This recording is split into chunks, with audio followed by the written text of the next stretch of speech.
21শে জুলাই শহীদ স্মরণে বেলা 12টার সময় ধর্মতলায় চলুন।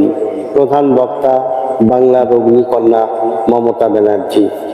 আমরা জানি 21 মনে আবেগ, 21 মনে ভালোবাসা, 21 মনে শ্রদ্ধা, 21 মনে নতুন করে পথ চলা, 21 মনে জানা, 21 মনে নির্দেশ। তাই 21শে জুলাই তৃণমূল কংগ্রেসের কাছে খুবই গুরুত্বপূর্ণ দিন।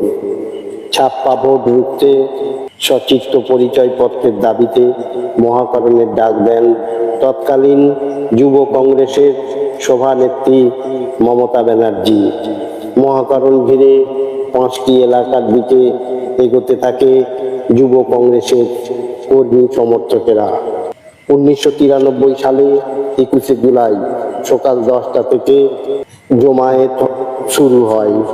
বিভিন্ন মিছিলে সৌগত রায়, শোভনদেব চট্টোপাধ্যায়, জ্যোতিপ্রিয় মল্লিক, মদন মিত্র ইত্যাদি ব্যক্তিগণ। যুব কংগ্রেসের মিছিল মহাকরণের দিকে পৌঁছানোর আগেই 5 দিক থেকে ব্যারিকেড করে তার দিকে আটকে দেয় পুলিশ।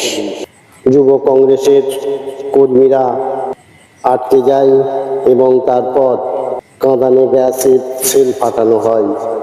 অসুস্থ হন মমতা ব্যানার্জি। তারপর গুলি চালানো হয়। এতে 13 জন তরতাজা প্রাণ চলে যায়। মমতা ব্যানার্জি হয়ে ওঠেন বাম সরকারের বিরুদ্ধে লড়াইয়ের প্রধান মুখ। পরের বছর থেকেই শহীদ দিবস পালন করা হয়।